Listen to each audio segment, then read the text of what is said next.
And throughout this whole process, we'll be using some of the decision-making approach that we discussed before, whether it be rational decision-making model, bounded rationality, or using intuition, okay? Or you will be using some sort of, decision-making style, which you prefer, whether it is directive or behavioral or whatever, yeah? Now, there's sort of upgraded model based on Simon's model. According to Mintzberg, we actually use three steps here. So identify, so we need to diagnose what the problem is, right? Now, this diagnosis can be a little bit strong on the mild decisions, but it tends to be weak on severe decisions. So severe decisions meaning decisions with wide spread impact. Okay, in some decisions, simple ones like the the structured ones, okay, the diagnosis will be quite effective. You can use some well-known frameworks to diagnose your problem. Okay, whereas if you're dealing with a very loosely structured problem, which you don't see on a day-to-day basis, okay, so it's one of a problem that you're trying to deal with. Okay, then your diagnosis can be less effective. Okay, so you need to use your creativity in that case. Right, and then after identifying your problem, what do you do next? Similar to Simon's model, so the second stage where you start designing, you develop your alternatives, right? Okay, so as you can see, there's a lot of similarities between these top two models, one by Simon and one by Mintzberg. Okay, so here we search and design, and then you'll be grouping. Okay, so you'll be searching for the ideal alternative by looking through and screening all the available alternatives that you can think of. Okay, so what's Toyota's Corolla brand like? Okay, so you'll be looking for the information on that brand. Okay, and then you'll be looking at another brand model. Okay, so what's their functionality like, what's their handling like, or what the price range like, yeah? So you'll be searching and designing your alternatives, yeah? And then what do you do last? You need to select, okay? So this is where your intuition and your logic, your rational thinking, okay? And also some bargaining, okay? Because we're talking about an organization, right? Where, you see more than two people. And when there are more than two people together, it's inevitable that politics will always play its part in decision making. Yeah. So there might be some sort of bargaining or negotiation or trying to reach an agreement. Okay. And then lastly, the decision will be authorized for implementation. Okay. So so the key point to take away from this slide is that regardless of your decision-making approach and your personal decision-making style, you always be using some sort of 1 to 3 steps like this. Okay, intelligence, where you start gathering the information, and then you'll be designing your options, and then you'll be selecting your ideal solution. Yeah. Okay, so going back here.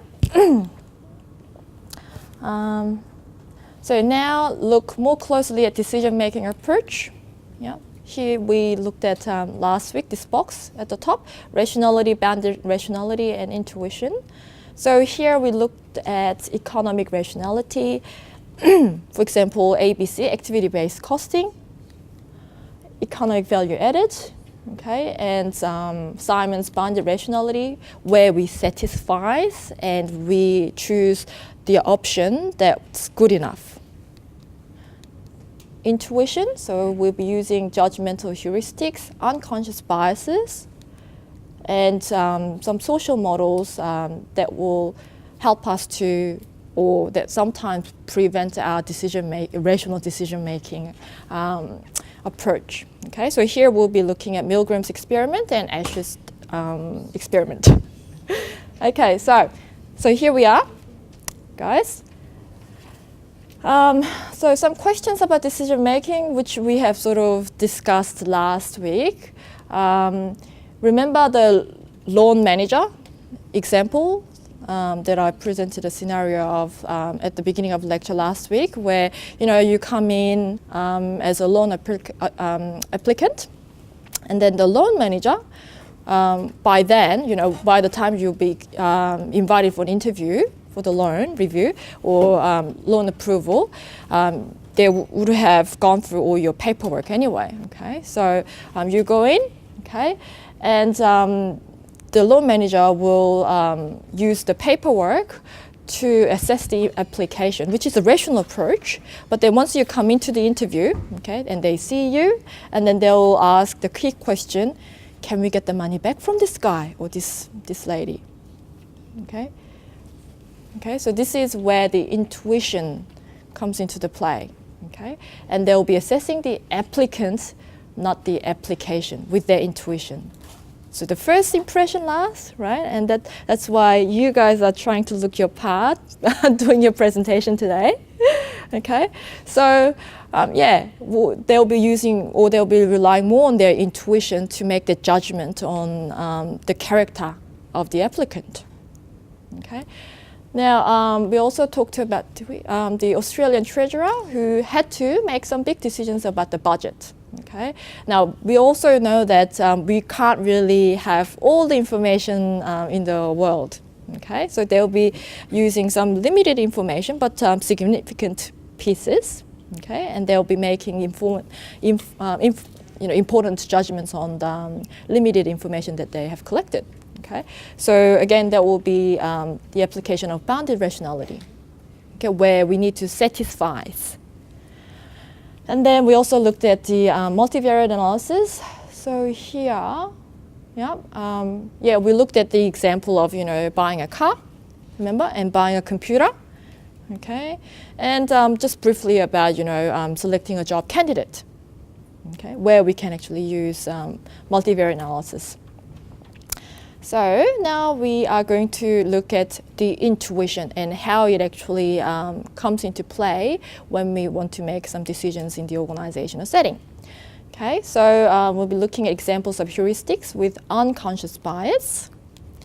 Another example here, a policymaker says, I keep seeing a lot of articles about global warming, so maybe we should act on this. Okay, so this is an example of unconscious bias and also selection bias. Okay, and we'll also look at that as an example of heuristics.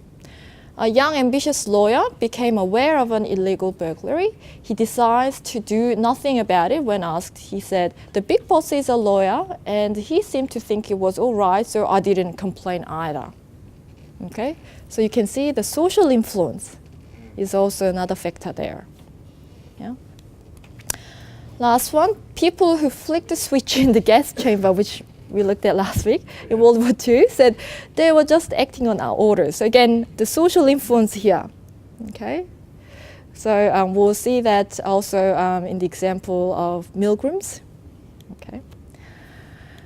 So here we go. So this is a textbook that we're using, and interesting quote here. Hitler once said when he had to make great decisions, he considered himself the instrument of the providence which the Almighty had determined. He added that before big decisions, he always had the feeling of absolute certainty. Well, where does this absolute certainty come from? From himself, from his confidence? Yeah. His early success in the face of the opposition from senior military commanders and foreign policy experts had convinced him that his intuition was infallible. And this is a great, great danger of solely relying on your intuition. Can you say your intuition is infallible? It's all 100% foolproof? Yeah, so that's a great danger there. So we'll be looking at judgmental heuristics, unconscious biases, social model, through these two experiments that we're gonna have a look together. Okay, so here are the judgmental heuristics and biases that creep into our decision making. Now, to simplify decision making, we all have some sort of heuristics, okay? As we know, we are limited in terms of how much information we can collect and how much information we can process as a human being, okay? And we're also constrained by the time and resources that we have to research and process all the information anyway, Okay, so we use our heuristics, and by heuristics, I mean a rough rule of thumb. Okay, so the question here for you, are there more words in the English language that begin with the letter R or have R as the third letter? What do you think?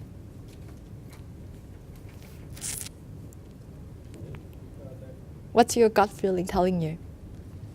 More words that begin with the letter R or have R as the third letter? All that begin with R. Yeah, the first option, yeah? What do you think?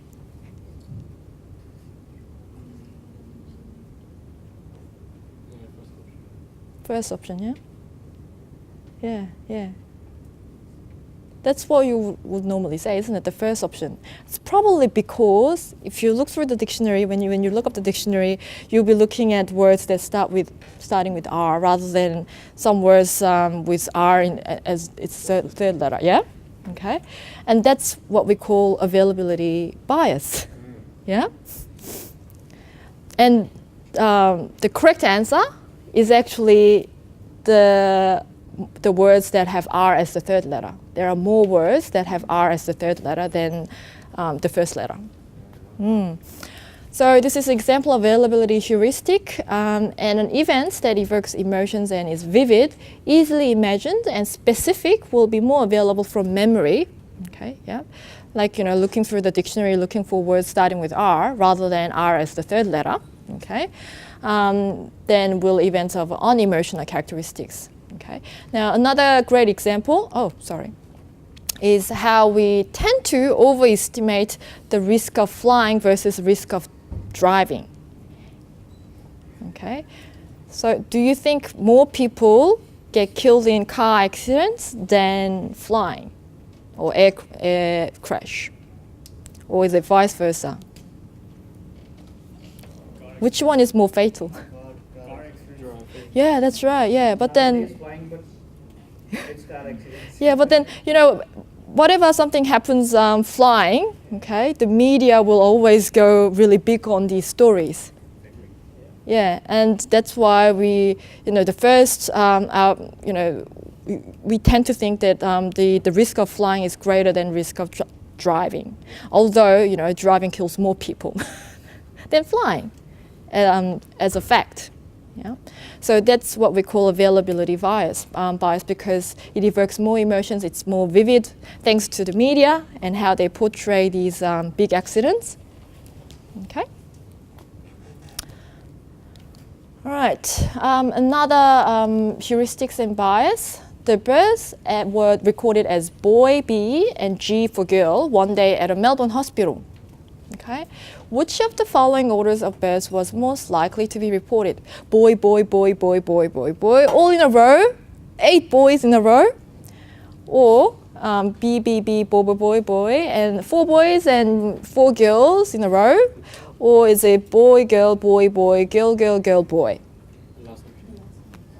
Last option, isn't it? But why do we think like that?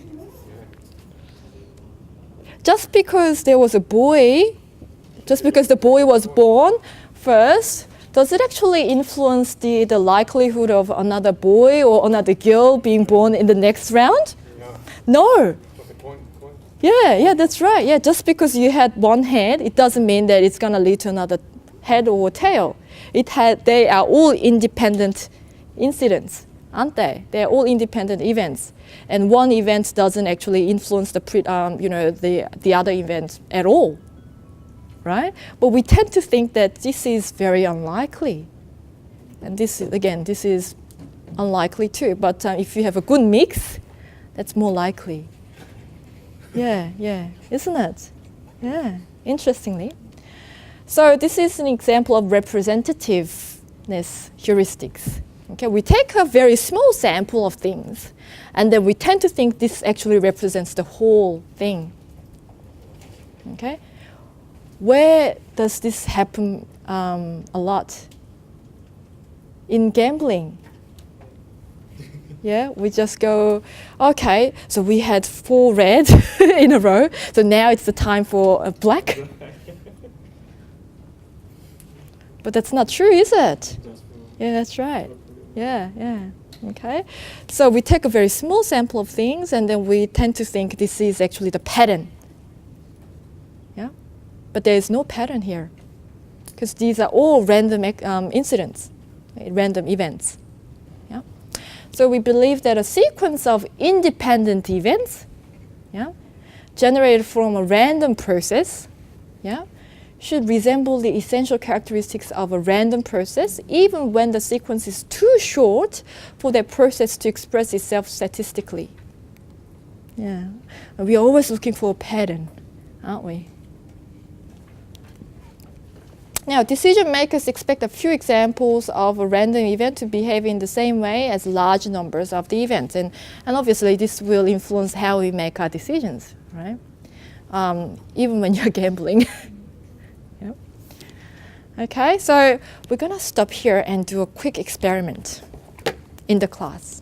Okay, now, I need to split you guys into two groups. So 1, 2, 3, 4, 5, 6, 7, 8, 9, 10, 11, 12, 13, 14, 15, 16, 17, 18, 19, 20, 21, 22, 23, 24, 25, 26, 27, 28, 29, 30, 31, 31.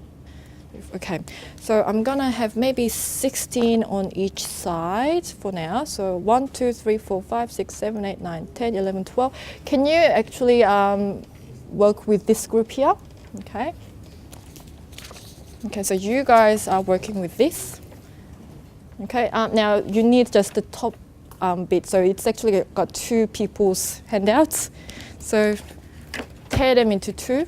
Okay, now the guys here. Okay, so you're working with this.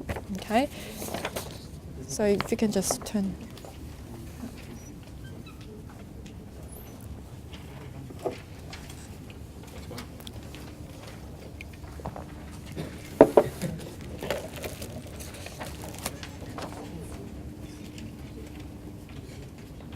Okay, so all you need to do is, guys, have a read through, okay, the paragraphs.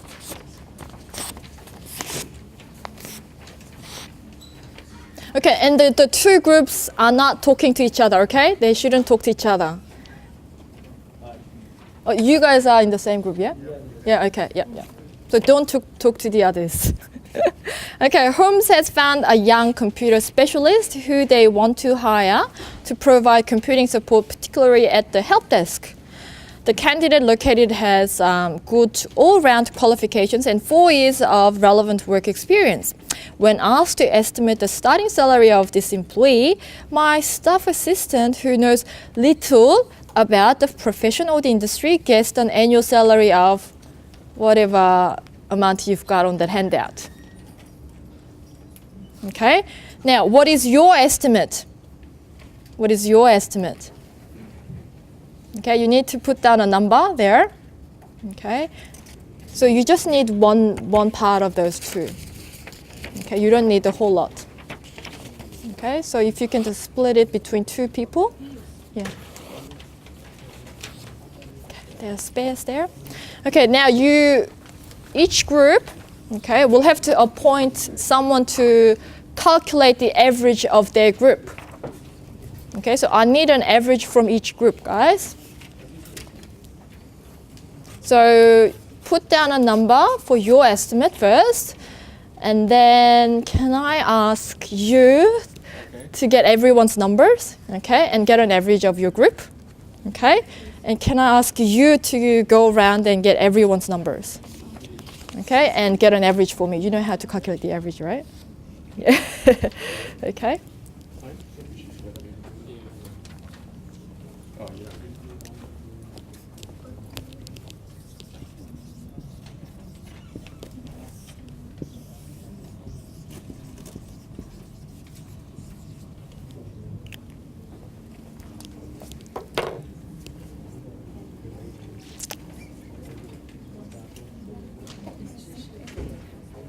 Okay, so you need to go around and get everyone's numbers to compute your average.